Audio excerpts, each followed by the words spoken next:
প্রিয় দর্শক, জীবনে এমন কিছু মানুষ থাকবেই যারা আপনাকে দেখে হাসে, সামনে প্রশংসা করে, কিন্তু পেছনে আপনার বিরুদ্ধে চক্রান্ত করে।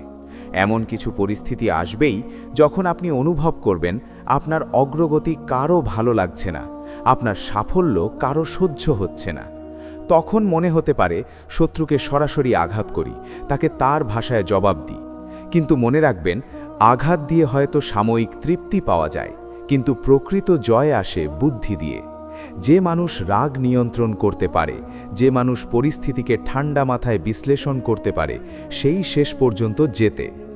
আজ আমরা কথা বলবো কিভাবে শত্রুকে আঘাত নয়, বুদ্ধি দিয়ে হারাতে হয়। এমন 3টি গোপন নিয়ম নিয়ে আলোচনা করব যা আপনার জীবন বদলে দিতে পারে। ভিডিওটি যদি আপনার ভালো লাগে তাহলে অবশ্যই লাইক, কমেন্ট ও শেয়ার করবেন এবং আমাদের চ্যানেল মনের লেনদেন সাবস্ক্রাইব করে সঙ্গে থাকবেন, কারণ এখানে আমরা মনের গভীর সত্য নিয়ে কথা বলি। 1. নিজের আবেগকে নিয়ন্ত্রণ করে শত্রুর পরিকল্পনাকে ব্যর্থ করুন। শত্রু সবসময় আপনার দুর্বল জায়গায় আঘাত করতে চায়, আর মানুষের সবচেয়ে বড় দুর্বলতা হলো তার আবেগ। কেউ যখন আপনাকে অপমান করে, আপনার সম্পর্কে মিথ্যা রটায় বা আপনাকে উস্কানি দেয়, তখন সে আসলে আপনার শক্তি পরীক্ষা করছে না, সে পরীক্ষা করছে আপনার ধৈর্য। আপনি যদি সাথে সাথে রেগে যান, উত্তেজিত হয়ে পড়েন, চিৎকার করেন বা প্রতিশোধ নীতি ঝাঁপিয়ে পড়েন, তাহলে আপনি তার খেলায় পা দিলেন, কারণ সে ঠিক এটাই চেয়েছিল, আপনি যেন নিজের ভারসাম্য হারান। জীবনের সবচেয়ে বড় শক্তি হলো নিজেকে নিয়ন্ত্রণ করার ক্ষমতা। যে মানুষ নিজের রাগকে দমন করতে পারে, নিজের কষ্টকে হাসির আড়ালে লুকাতে পারে এবং সঠিক সময়ের জন্য অপেক্ষা করতে পারে, সে কখনো হারে না। আপনি যদি লক্ষ্য করেন, যারা সত্যিকারের বুদ্ধিমান তারা কখনো তর্কে জড়ায় না, তারা পরিস্থিতি পর্যবেক্ষণ করে, তারা বোঝে কখন কথা বলতে হয় আর কখন চুপ থাকতে হয়। অনেক সময় চুপ থাকা সবচেয়ে বড় উত্তর। শত্রু যখন দেখে তার কথায় আপনি বিচলিত হচ্ছেন না, তার উস্কানিতে আপনি প্রতিক্রিয়া দিচ্ছেন না, তখন সে ভেতরে ভেতরে দুর্বল হয়ে পড়ে, কারণ তার পরিকল্পনার মূল ছিল আপনার প্রতিক্রিয়া। আপনি যদি সেই প্রতিক্রিয়াটাই না দেন, তাহলে তার পরিকল্পনা ভেঙে পড়বে। মনে রাখবেন, আগুনকে আগুন দিয়ে নেভানো যায় না, কিন্তু পানি দিয়ে সহজেই নেভানো যায়। আপনার শান্ত মনই হলো সেই পানি। আবেগ নিয়ন্ত্রণ মানে অনুভূতিহীন হয়ে যাওয়া নয়, বরং সঠিক সময়ে সঠিক সিদ্ধান্ত নেওয়া। ধরুন, কেউ আপনার সম্পর্কে অফিসে খারাপ কথা বলছে, আপনি চাইলে সঙ্গে সঙ্গে গিয়ে তাকে অপমান করতে পারেন, কিন্তু তাতে পরিস্থিতি আরও খারাপ হবে। বরং আপনি নিজের কাজের মান এত উঁচুতে নিয়ে যান, নিজের আচরণ এত পরিষ্কার রাখুন যে মানুষ নিজেরাই বুঝে যায় কে সঠিক। যখন আপনার চরিত্র আপনার হয়ে কথা বলবে, তখন শত্রুর মিথ্যা নিজেই ধ্বংস হয়ে যাবে। মানুষ শেষ পর্যন্ত প্রমাণ দেখে বিশ্বাস করে, চিৎকার নয়। অনেক সময় শত্রু আপনার ধৈর্য ভাঙার জন্য বারবার ছোট ছোট আঘাত দেয়। সে জানে বড় আঘাত দিলে আপনি সাবধান হয়ে যাবেন, তাই সে ধীরে ধীরে আপনাকে উত্তেজিত করার চেষ্টা করে। এখানে আপনার কাজ হলো নিজের ভিতরকে শক্ত করা। প্রতিদিন নিজেকে মনে করান, আমি আমার প্রতিক্রিয়ার মালিক, অন্য কেউ নয়। আপনি যদি নিজের মনকে নিয়ন্ত্রণ করতে পারেন, তাহলে কেউ আপনাকে পরাজিত করতে পারবে না, কারণ বাইরের যুদ্ধ জেতার আগে ভিতরের যুদ্ধ জিততে হয়। আপনি যখন আবেগ নিয়ন্ত্রণ করেন, তখন আপনার চিন্তা পরিষ্কার থাকে। পরিষ্কার চিন্তা থেকেই আসে সঠিক কৌশল। ধরুন, কেউ ব্যবসায় আপনাকে ঠকাতে চাইছে। আপনি যদি রেগে গিয়ে সম্পর্ক নষ্ট করেন, তাহলে হয়তো সাময়িক শান্তি পাবেন, কিন্তু ভবিষ্যতের সুযোগ হারাবেন। বরং তথ্য সংগ্রহ করুন, প্রমাণ রাখুন, নিজের অবস্থান শক্ত করুন। যখন সময় আসবে, তখন এমনভাবে পদক্ষেপ নিন যাতে সে আর কখনো আপনাকে ব্যবহার করতে না পারে। এটাই বুদ্ধির জয়। একটা বিষয় মনে রাখবেন, শত্রু সব সময় চায় আপনি তার মতো হয়ে যান। সে চায় আপনি তার ভাষায় কথা বলুন, তার মতো নিচে নামুন। কিন্তু আপনি যদি নিজের মর্যাদা ধরে রাখেন, নিজের চরিত্র অটুট রাখেন, তাহলে সে কখনো আপনাকে টেনে নামাতে পারবে না। সম্মান হারিয়ে জেতার চেয়ে সম্মান রেখে হারাও ভালো, কারণ সম্মানই শেষ পর্যন্ত আপনাকে প্রকৃত জয় এনে দেয়। তবে বাস্তবে আপনি হারবেন না, কারণ ধৈর্যশীল মানুষ শেষ পর্যন্ত এগিয়ে যায়। নিজেকে প্রশ্ন করুন, আমি কি সাময়িক রাগের জন্য দীর্ঘমেয়াদী ক্ষতি করতে চাই? বেশিরভাগ মানুষ রাগের মুহূর্তে এমন সিদ্ধান্ত নেয় যার জন্য পরে অনুতাপ করে। শত্রু ঠিক এই সুযোগটাই খোঁজে। আপনি যদি নিজের আবেগকে আটকে রাখতে পারেন, তাহলে আপনি তাকে তার অস্ত্র থেকেই বঞ্চিত করলেন। তখন সে বুঝতে পারবে আপনাকে হারানো এত সহজ নয়। মনে রাখবেন, নীরবতা সব সময় দুর্বলতার চিহ্ন নয়। অনেক সময় নীরবতা হলো গভীর শক্তির প্রকাশ। আপনি যখন শান্ত থাকেন তখন আপনি পরিস্থিতি বিশ্লেষণ করেন, পরিকল্পনা করেন, নিজের অবস্থান মজবুত করেন। আর যখন সঠিক সময় আসে তখন একটিমাত্র সঠিক পদক্ষেপই সব হিসাব বদলে দেয়। শত্রু ভাবছিল আপনি দুর্বল, কিন্তু আসলে আপনি প্রস্তুতি নিচ্ছিলেন। এই পৃথিবীতে অনেক যুদ্ধ হয়েছে, কিন্তু সবচেয়ে বড় যুদ্ধ সবসময় মনের ভেতরেই হয়। আপনি যদি নিজের মনকে জয় করতে পারেন, তাহলে বাইরের কোনো শত্রুই আপনাকে হারাতে পারবে না। তাই প্রথম গোপন নিয়ম হল, আঘাত নয়, প্রতিক্রিয়া নিয়ন্ত্রণ করুন। রাগ নয়, বুদ্ধিকে সামনে আনুন। প্রতিশোধ নয়, কৌশল বেছে নিন। দেখবেন, যাকে আপনি শত্রু ভাবতেন সে একসময় আপনার স্থিরতার সামনে নিজেই পরাজিত হয়ে যাবে। 2. নিজের শক্তিকে এমন উচ্চতায় নিয়ে যান যেখানে শত্রুর আঘাত পৌঁছতে পারে না। শত্রুকে হারানোর সবচেয়ে শক্তিশালী উপায় হল তাকে নিয়ে ব্যস্ত না হয়ে নিজের উন্নতিতে এতটাই মনোযোগী হয়ে পড়া যে সে আপনার নাগালি না পায়। বেশিরভাগ মানুষ শত্রুর বিরুদ্ধে লড়তে গিয়ে নিজের পথ ভুলে যায়। তারা দিন রাত ভাবে কে কি বলল, কে পিছনে কি করছে, কিভাবে তাকে থামানো যায়।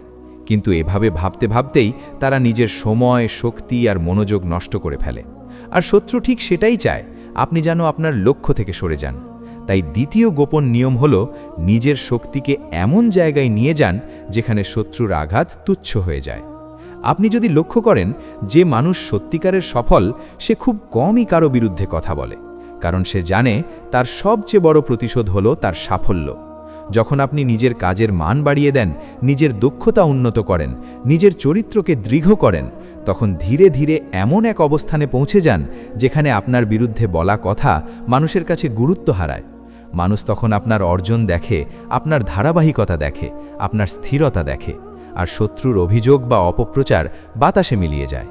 ধরুন, কেউ আপনার ব্যবসায় বাধা দিচ্ছে, আপনার সম্পর্কে মিথ্যা তথ্য ছড়াচ্ছে। আপনি যদি তার পেছনে ছুটতে থাকেন, তাকে থামানোর চেষ্টা করতে থাকেন, তাহলে আপনার অগ্রগতি থেমে যাবে। কিন্তু আপনি যদি পণ করেন, আমি আমার পণ্য আরও ভালো করব, আমার সেবা আরও উন্নত করব, আমার গ্রাহকের আস্থা আরও মজবুত করব, তাহলে একসময় বাজারই আপনার হয়ে কথা বলবে। তখন মানুষ বুঝবে কে আসল আর কে নকল।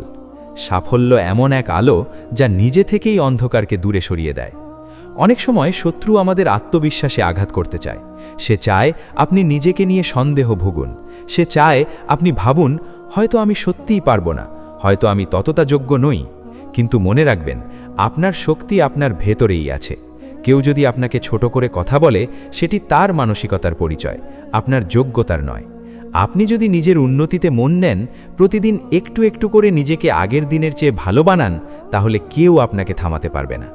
উন্নত করা মানে শুধু টাকা বা পদমর্যাদা বাড়ানো নয়, বরং নিজের চিন্তাধারা, অভ্যাস, শৃঙ্খলা এবং কাজের মান উন্নত করা। আপনি যদি নিয়মিত পড়াশোনা করেন, নতুন দক্ষতা শেখেন, সময়ের মূল্য দেন, কথা কম বলে কাজ বেশি করেন, তাহলে আপনি ধীরে ধীরে এমন এক অবস্থানে পৌঁছে যাবেন যেখানে শত্রুর কথার কোনো মূল্য থাকবে না। কারণ তখন আপনি নিজের পরিচয়ে পরিচিত হবেন, অন্যের কথায় নয়। একটি বিষয় গভীরভাবে বোঝার চেষ্টা করুন, শত্রু সবসময় সমান বা দুর্বল জায়গায় আঘাত করে। আপনি যদি একই স্তরে থাকেন, তাহলে তার আঘাত আপনাকে কাঁপিয়ে দিতে পারে। কিন্তু আপনি যদি নিজেকে 1 ধাপ, 2 ধাপ, 10 ধাপ ওপরে তুলে নেন, তাহলে সে আপনার নাগালি পাবে না। আপনি যদি মানসিকভাবে শক্ত হন, আর্থিকভাবে স্থির হন, দক্ষতায় এগিয়ে থাকেন, তাহলে কেউ আপনার ক্ষতি করতে চাইলে তারই বেশি পরিশ্রম করতে হবে।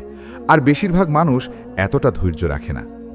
নিজেকে উন্নত করার আরেকটি দিক হল আত্মসম্মান। অনেক সময় আমরা শত্রুর কথায় এতটাই প্রভাবিত হয়ে পড়ি যে নিজের মূল্য ভুলে যাই। কিন্তু আপনি যদি জানেন আপনি কে, আপনার শক্তি কোথায়, আপনার লক্ষ্য কী, তাহলে বাইরের শব্দ আপনাকে খুব বেশি নাড়াতে পারবে না। আত্মসম্মান হলো সেই ঢাল যা শত্রুর আঘাতকে প্রতিহত করে। আপনি যদি নিজের সম্মান ধরে রাখেন, তাহলে কেউ আপনাকে নিচে নামাতে পারবে না। ধরুন, কর্মক্ষেত্রে কেউ আপনার পদোন্নতি আটকাতে চাইছে। আপনি যদি তার বিরুদ্ধে ষড়যন্ত্র শুরু করেন, তাহলে পরিবেশ আরও বিষাক্ত হবে। কিন্তু আপনি যদি নিজের কাজ এত নিখুঁতভাবে করেন, এমন ধারাবাহিকতা দেখান যে কর্তৃপক্ষ নিজেই আপনার মূল্য বুঝে যায়, তাহলে তার ষড়যন্ত্র ব্যর্থ হবে। কারণ শেষ পর্যন্ত ফলাফলই কথা বলে। আপনার কাজ যদি শক্তিশালী হয়, তাহলে আপনার অবস্থানও শক্তিশালী হবে। আরেকটি গুরুত্বপূর্ণ বিষয় হল নীরবে কাজ করা। অনেক মানুষ পরিকল্পনা করার আগেই ঘোষণা দিয়ে দেয়। তারা বলে আমি এটা করব, আমি ওটা করব, ফলে শত্রু আগে থেকেই প্রস্তুত হয়ে যায়। কিন্তু আপনি যদি চুপচাপ নিজের কাজ করেন, নিজের উন্নতি করেন আর ফলাফল দিয়ে চমকে দেন, তাহলে কেউ প্রস্তুত থাকার সুযোগ পাবে না। নীরব অগ্রগতি সবসময় বেশি কার্যকর। আপনার লক্ষ্য যেন শত্রুকে হারানো না হয়ে নিজের সীমাকে ভাঙা হয়, কারণ শত্রু সাময়িক কিন্তু আপনার সম্ভাবনা স্থায়ী। আপনি যদি প্রতিদিন নিজের সীমাকে একটু একটু করে অতিক্রম করেন, তাহলে একসময় এমন জায়গায় পৌঁছবেন যেখানে পেছনের মানুষদের শব্দ আর শোনা যাবে না। তারা তখনও আপনার সমালোচনা করবে, কিন্তু আপনি এতটাই এগিয়ে থাকবেন যে তা আপনার পথ আটকে রাখতে পারবে না। মনে রাখবেন, ঈর্ষা সবসময় নিচ থেকে ওপরে তাকিয়ে জন্মায়। যারা আপনার থেকে এগিয়ে তারা আপনাকে টেনে নামাতে ব্যস্ত থাকে না। তাই কেউ যদি আপনাকে টেনে নামানোর চেষ্টা করে, বুঝে নিন আপনি ওপরে উঠছেন, আর তখনই আপনার কাজ হবে আরও ওপরে ওঠা। আপনি যদি মাঝপথে থেমে যান তাহলে সে জিতবে, কিন্তু আপনি যদি থামেন না, যদি নিজের উন্নতি চালিয়ে যান, তাহলে তার শক্তি একসময় শেষ হয়ে যাবে। নিজের শক্তিকে উন্নত করার মধ্যে একটি গভীর শান্তি আছে। আপনি যখন নিজের লক্ষ্য নিয়ে ব্যস্ত থাকেন, তখন ছোটখাটো আঘাত আর তেমন বড় মনে হয় না। আপনি বুঝতে শিখবেন, সবাইকে উত্তর দেওয়া জরুরি নয়, সবাইকে হারানো জরুরি নয়, জরুরি হলো নিজের পথ না হারানো। আপনি যদি নিজের পথ ধরে রাখেন, তাহলে সময়ই আপনার হয়ে কথা বলবে। এই নিয়মের সার কথা হলো, শত্রুকে আঘাত করতে যাবেন না, নিজেকে এতটাই শক্ত করে তুলুন যে তার আঘাত তুচ্ছ হয়ে যায়। আপনি যখন নিজের উন্নতিতে মন দেন, তখন শত্রু ধীরে ধীরে গুরুত্ব হারায়, কারণ আপনি তখন আর তার স্তরে নেই। আপনি তখন নিজের জগতে, নিজের উচ্চতায়, আর সেই উচ্চতায় দাঁড়িয়ে আপনি দেখবেন, যারা একসময় আপনাকে থামাতে চেয়েছিল, তারা আজ আপনার ছায়াতেও পৌঁছতে পারছে না। তাই আজ থেকেই সিদ্ধান্ত নিন, আমি শত্রুর বিরুদ্ধে লড়ব না, আমি নিজের সীমা ভাঙব, আমি প্রতিশোধ নেব না, আমি প্রমাণ দেব, আমি রাগে নয় উন্নতিতে মন দেব। দেখবেন আপনার অগ্রগতি নিজেই সবচেয়ে বড় জবাব হয়ে উঠবে। তখন আর কাউকে আঘাত করার প্রয়োজন হবে না, কারণ আপনার সাফল্যই হবে তার পরাজয়। ৩. কৌশল, সময় এবং নীরব পদক্ষেপের মাধ্যমে শত্রুকে নিজের ফাঁদেই আটকান। শত্রুকে হারানোর তৃতীয় এবং সবচেয়ে সূক্ষ্ম নিয়ম হল তাৎক্ষণিক প্রতিক্রিয়া নয়, বরং পরিকল্পিত কৌশল। অনেকেই ভাবে শক্তি মানেই জোরে কথা বলা, তীব্র আক্রমণ করা বা প্রকাশ্যে প্রতিশোধ নেওয়া, কিন্তু বাস্তবতা হলো সবচেয়ে কার্যকর জয় আসে নীরব প্রস্তুতি থেকে। যে মানুষ সময়ের অপেক্ষা করতে জানে, পরিস্থিতি বিশ্লেষণ করতে জানে এবং সঠিক মুহূর্তে সঠিক পদক্ষেপ নিতে পারে, সেই শেষ পর্যন্ত এগিয়ে যায়। শত্রু সাধারণত তাড়াহুড়ো করে, আবেগ দিয়ে চালিত হয়, আর আপনি যদি ধৈর্য ধরে থাকেন, তাহলে সে নিজেই নিজের ভুলের জালে জড়িয়ে পড়বে। প্রথমে একটি বিষয় বুঝে নিন, প্রতিটি শত্রুর একটি দুর্বলতা থাকে। কেউ অহংকারী, কেউ অধৈর্য, কেউ অতিরিক্ত আত্মবিশ্বাসী, কেউ আবার লোভী। আপনি যদি সরাসরি আঘাত করেন, তাহলে সে প্রতিরোধ গড়ে তুলবে, কিন্তু আপনি যদি পর্যবেক্ষণ করেন, চুপচাপ তার আচরণ লক্ষ্য করেন, তাহলে ধীরে ধীরে তার দুর্বল দিকগুলো স্পষ্ট হয়ে উঠবে। মনে রাখবেন, যে বেশি কথা বলে সে বেশি ভুল করে, যে অহংকারে ভরে থাকে সে সাবধানতা হারায়, আর সেই ভুলের সুযোগটাই হলো আপনার কৌশলগত শক্তি। অনেক সময় শত্রু আপনাকে উস্কানি দিয়ে এমন সিদ্ধান্ত নিতে বাধ্য করতে চায় যা আপনার ক্ষতির কারণ হবে। সে চায় আপনি হঠাৎ রেগে গিয়ে সম্পর্ক ভেঙে ফেলেন, চাকরি ছেড়ে দিন, ব্যবসায় তাড়াহুড়ো করে সিদ্ধান্ত নেন। কিন্তু আপনি যদি ধৈর্য ধরে থাকেন এবং পরিস্থিতি বোঝেন, তাহলে বুঝতে পারবেন যে সে আসলে আপনাকে নিজের পরিকল্পনার দিকে ঠেলে দিচ্ছে। এখানে আপনার কাজ হলো থেমে যাওয়া, একটু সময় নিন, গভীরভাবে ভাবুন, সব দিক যাচাই করুন, কারণ একবার ভুল পদক্ষেপ নিলে তা ফিরিয়ে আনা কঠিন। কৌশল মানে প্রতারণা নয়, বরং বুদ্ধিমত্তার ব্যবহার। ধরুন কর্মক্ষেত্রে কেউ আপনার বিরুদ্ধে নীরবে কাজ করছে। আপনি যদি তা জানার পর প্রকাশ্যে ঝগড়া শুরু করেন, তাহলে বিষয়টি জটিল হয়ে যাবে। বরং আপনি আপনার প্রমাণ সংগ্রহ করুন, আপনার কাজের রেকর্ড পরিষ্কার রাখুন, কর্তৃপক্ষের আস্থা অর্জন করুন। যখন প্রয়োজন হবে তখন তথ্যের ভিত্তিতে কথা বলুন, আবেগ দিয়ে নয়, যুক্তি দিয়ে। তখন আপনার অবস্থান শক্ত হবে, আর সে নিজের কথার ভারে নিজে ধরা পড়বে। আরেকটি গুরুত্বপূর্ণ বিষয় হল সময় নির্বাচন। সব সত্য সব সময় বলা যায় না, সব পদক্ষেপ সব মুহূর্তে নেওয়া যায় না। অনেক সময় একটু দেরি করাই সবচেয়ে বড় কৌশল। আপনি যদি দেখেন শত্রু নিজের অহংকারে ভেসে যাচ্ছে, তাকে একটু সময় দিন। মানুষ যখন অতিরিক্ত আত্মবিশ্বাসে ভোগে, তখন সে ভুল করে। আপনি যদি তার ভুলের অপেক্ষা করতে পারেন, তাহলে আপনাকে আলাদা করে আঘাত করতে হবে না, তার কাজই তাকে বিপদে ফেলবে। এই পৃথিবীতে বহু মানুষ নিজের শত্রুকে হারাতে গিয়ে নিজেই ক্লান্ত হয়ে পড়েছে, কারণ তারা প্রতিদিন ভাবছে কিভাবে তাকে হারানো যায়। কিন্তু আপনি যদি নিজের শক্তিকে সংরক্ষণ করেন, পরিকল্পনা ছাড়া একটিও পদক্ষেপ না নেন, তাহলে আপনার প্রতিটি কাজ হবে লক্ষ্যভিত্তিক। শত্রু যেখানে আবেগ দিয়ে চলবে, আপনি সেখানে যুক্তি দিয়ে চলবেন, আর যুক্তি সব সময় দীর্ঘ পথে যেতে। নীরবতা এখানে একটি বড় অস্ত্র। আপনি যখন চুপচাপ থাকেন, তখন শত্রু বিভ্রান্ত হয়। সেভাবে আপনি কি জানেন না, নাকি জানার পরও কিছু করছেন না। এই অনিশ্চয়তা তাকে অস্থির করে তোলে, আর অস্থির মানুষ ভুল করে। আপনি যদি তাকে সব সময় আপনার পরিকল্পনা বুঝতে দেন, তাহলে সে প্রতিরোধ তৈরি করবে। কিন্তু আপনি যদি নিজের পরিকল্পনা গোপন রাখেন, নিজের লক্ষ্য নিয়ে নীরবে কাজ করেন, তাহলে তার অগ্রগতি তাকে অপ্রস্তুত অবস্থায় ধরবে। নীরবতা এখানে কৌশলের অংশ, ভয় নয়। ধরুন কেউ আপনার বিরুদ্ধে বারবার অপবাদ দিচ্ছে। আপনি যদি প্রতিবার উত্তর দিতে যান, তাহলে বিষয়টি আরও ছড়াবে। কিন্তু আপনি যদি ধারাবাহিকভাবে নিজের আচরণ পরিষ্কার রাখেন, সময়ের সঙ্গে সঙ্গে মানুষ নিজেই পার্থক্য বুঝে যাবে। সত্যকে প্রমাণ করতে চিৎকারের প্রয়োজন হয় না, প্রয়োজন ধারাবাহিকতার। যখন আপনার জীবন আপনার হয়ে কথা বলবে, তখন শত্রুর কথা গুরুত্ব হারাবে। আর সে যখন দেখবে তার চেষ্টা ফল দিচ্ছে না, তখন সে নিজেই ক্লান্ত হয়ে যাবে। অনেক সময় শত্রুকে সরাসরি হারানোই লক্ষ্য নয়, বরং তাকে নিজের পথ থেকে সরিয়ে দেওয়াই যথেষ্ট।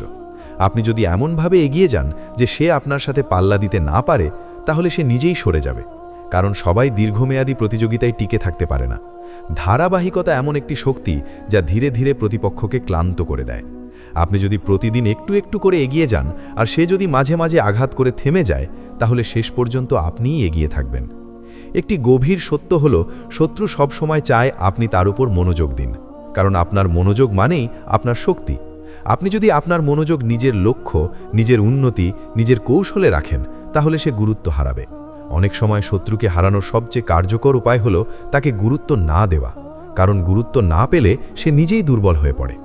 মনে রাখবেন, বড় গাছকে কুড়াল দিয়ে একবারে ফেলা যায় না, ধীরে ধীরে সঠিক কোণে সঠিক জায়গায় আঘাত করতে হয়। তেমনি জীবনের যুদ্ধেও হঠাৎ আক্রমণ নয়, বরং পরিকল্পিত পদক্ষেপই ফল দেয়। আপনি যদি জানেন আপনার লক্ষ্য কোথায়, আপনার সীমা কোথায়, আপনার শক্তি কোথায়, তাহলে কেউ আপনাকে সহজে পরাস্ত করতে পারবে না। এই নিয়মের প্রথম অংশ হল পর্যবেক্ষণ, দ্বিতীয় অংশ হল প্রস্তুতি, তৃতীয় অংশ হল সময়ের অপেক্ষা। আপনি যদি এই তিনটি একসাথে মেনে চলেন, তাহলে শত্রু যত শক্তিশালীই হোক, সে একসময় নিজের ভুলে পরাজিত হবে। কারণ আপনি তাকে হারাতে দৌড়াচ্ছেন না, আপনি নিজের কৌশল সাজাচ্ছেন, আর কৌশল সব সময় শক্তির চেয়ে গভীর। তাই সিদ্ধান্ত নিন, আমি তাড়াহুড়ো করব না, আমি প্রতিটি পদক্ষেপ ভেবে নেব, আমি আবেগে ভাসব না, আমি যুক্তিতে চলব, আমি শত্রুকে আঘাত করতে যাব না, আমি তাকে নিজের ভুলের দিকে ঠেলে দেব। দেখবেন একসময় সে নিজেই তার তৈরি ফাঁদে আটকে গেছে, আর আপনি তখন দাঁড়িয়ে আছেন শান্ত, স্থির এবং বিজয়ী। আপনি যদি সত্যিকারের বুদ্ধি দিয়ে জিততে চান, তাহলে একটি বিষয় গভীরভাবে বুঝতে হবে, সব যুদ্ধ সামনে থেকে লড়তে হয় না। অনেক সময় যুদ্ধ জেতা যায় অবস্থান বদলে। শত্রু যদি সামনে দাঁড়িয়ে আঘাত করতে চায়, আপনি পাশে সরে যান। সে যখন আঘাত করবে, দেখবে সেখানে আপনি নেই, তার আঘাত শূন্যে পড়বে। জীবনের অনেক সংঘাতই এমন, আমরা সরাসরি প্রতিক্রিয়া দিই বলেই তা বড় হয়ে যায়। আপনি যদি সরে দাঁড়ান, শান্ত থাকেন, তাহলে অনেক সংঘাত নিজে থেকেই থেমে যায়, কারণ প্রতিপক্ষ প্রতিক্রিয়া না পেলে আগ্রহ হারায়। আরেকটি বড় কৌশল হল তথ্য নিয়ন্ত্রণ। আপনার সব পরিকল্পনা, সব দুর্বলতা, সব অনুভূতি সবার সামনে তুলে ধরবেন না। শত্রু আপনার কথার মধ্যেই অস্ত্র খুঁজে নেয়। আপনি যদি নিজের পরিকল্পনা আগেভাগে বলে দেন, তাহলে সে তার পাল্টা কৌশল সাজাবে। কিন্তু আপনি যদি নিজের ভেতরের প্রস্তুতি গোপন রাখেন, নিজের লক্ষ্য নিয়ে নীরবে কাজ করেন, তাহলে আপনার অগ্রগতি তাকে অপ্রস্তুত অবস্থায় ধরবে। নীরবতা এখানে কৌশলের অংশ, ভয় নয়। ধরুন কেউ আপনার বিরুদ্ধে বারবার অপবাদ দিচ্ছে। আপনি যদি প্রতিবার উত্তর দিতে যান, তাহলে বিষয়টি আরও ছড়াবে। কিন্তু আপনি যদি ধারাবাহিকভাবে নিজের আচরণ পরিষ্কার রাখেন, সময়ের সঙ্গে সঙ্গে মানুষ নিজেই পার্থক্য বুঝে যাবে। সত্যকে প্রমাণ করতে চিৎকারের প্রয়োজন হয় না, প্রয়োজন ধারাবাহিকতার। যখন আপনার জীবন আপনার হয়ে কথা বলবে, তখন শত্রুর কথা গুরুত্ব হারাবে। আর সে যখন দেখবে তার চেষ্টা ফল দিচ্ছে না, তখন সে নিজেই ক্লান্ত হয়ে যাবে। কৌশল মানে নিজের সীমাবদ্ধতাও জানা। আপনি সব জায়গায় জিততে পারবেন না, সব বিষয়ে সেরা হবেন না। তাই যেখানে আপনি দুর্বল, সেখানে নিজেকে শক্ত করুন। শত্রু যদি জানে আপনি একটি নির্দিষ্ট বিষয়ে দুর্বল, তাহলে সে বারবার সেখানেই আঘাত করবে। আপনি যদি সেই দুর্বলতাকে শক্তিতে রূপান্তর করতে পারেন তাহলে তার অস্ত্রই ভোঁতা হয়ে যাবে। তাই প্রতিটি সমালোচনাকে শত্রুতা ভেবে রাগ না করে দেখুন এর মধ্যে কি কোনো সত্য আছে, থাকলে তা সংশোধন করুন। তাহলে সে যে আঘাত করেছিল সেটিই আপনার উন্নতির কারণ হয়ে দাঁড়াবে। সময়ের অপেক্ষা করা অনেকের কাছেই দুর্বলতা মনে হয়, কিন্তু প্রকৃতপক্ষে সময়ই সবচেয়ে বড় বিচারক। আপনি যদি আজ প্রতিশোধ নেন হয়তো সাময়িক শান্তি পাবেন, কিন্তু আপনি যদি সময়ের হাতে বিষয়টি ছেড়ে দিয়ে নিজের পথ ধরে রাখেন তাহলে সময়ই সত্যকে সামনে নিয়ে আসবে। মানুষ সাময়িকভাবে বিভ্রান্ত হতে পারে, কিন্তু দীর্ঘমেয়াদে চরিত্রই জয়ী হয়। আপনি যদি চরিত্রে অটল থাকেন তাহলে শেষ পর্যন্ত সম্মান আপনার দিকেই থাকবে। আর একটি সূক্ষ্ম কৌশল হলো সীমারেখা তৈরি করা। অনেক সময় আমরা শত্রুকে বারবার সুযোগ দিই কারণ আমরা ভদ্র হতে চাই, কিন্তু ভদ্রতা আর দুর্বলতা এক নয়। আপনি যদি দেখেন কেউ ইচ্ছাকৃতভাবে আপনার ক্ষতি করছে তাহলে স্পষ্ট সীমা টানুন, প্রয়োজন হলে দূরত্ব তৈরি করুন। সব সম্পর্ক রক্ষা করা আপনার দায়িত্ব নয়, নিজের মানসিক শান্তি রক্ষা করা আপনার প্রথম দায়িত্ব। আপনি যখন স্পষ্টভাবে জানান দেন এই পর্যন্ত, এরপরে নয়, তখন অনেকেই বুঝে যায় যে আপনাকে সহজে নাড়ানো যাবে না। মনে রাখবেন, প্রতিটি মানুষ নিজের কর্মের ফল একদিন না একদিন পায়। আপনি যদি কৌশলগতভাবে নিজের অবস্থান শক্ত রাখেন, আইনের পথে থাকেন, নৈতিকতার পথে থাকেন, তাহলে শত্রু যতই চতুর হোক তার ভুল একসময় প্রকাশ পাবে। আর তখন আপনাকে আলাদা করে কিছু করতে হবে না, কারণ আপনি আগেই প্রস্তুত ছিলেন। আপনার নথি পরিষ্কার, আপনার অবস্থান শক্ত, আপনার কাজ প্রমাণিত।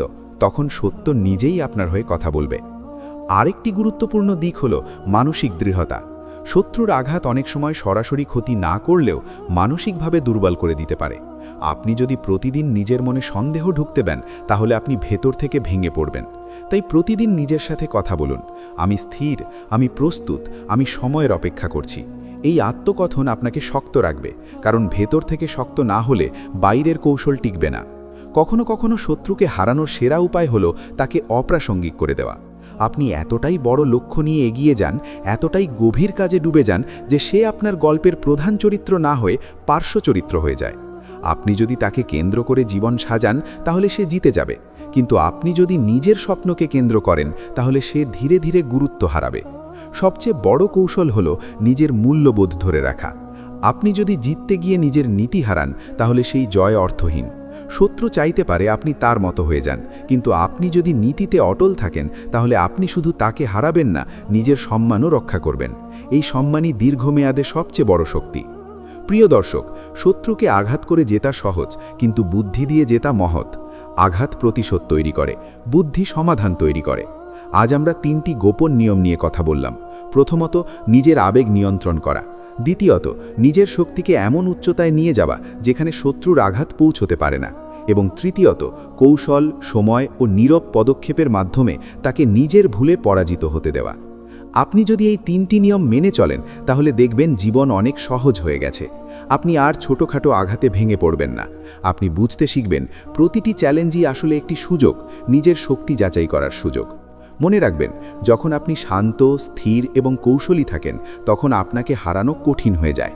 তাই আজ থেকেই সিদ্ধান্ত নিন, আমি রাগ দিয়ে নয়, বুদ্ধি দিয়ে জিতব। আমি প্রতিশোধ নয়, উন্নতি বেছে নেব। আমি তাড়াহুড়ো নয়, সময়ের শক্তিকে ব্যবহার করব। দেখবেন একদিন আপনার শত্রুরাই আপনার ধৈর্য আর স্থিরতার উদাহরণ দেবে। ভিডিওটি যদি আপনার ভালো লেগে থাকে তাহলে অবশ্যই লাইক, কমেন্ট ও শেয়ার করবেন এবং চ্যানেল মনের লেনদেন সাবস্ক্রাইব করে আমাদের সাথে থাকবেন, কারণ এখানে আমরা শুধু কথা বলি না, জীবনের গভীর সত্যকে হৃদয়ে পৌঁছে দেওয়ার চেষ্টা করি। আপনি শক্ত থাকুন, স্থির থাকুন আর মনে রাখুন, সত্যিকারের বিজয় আসে বুদ্ধি, ধৈর্য এবং চরিত্রের মাধ্যমে।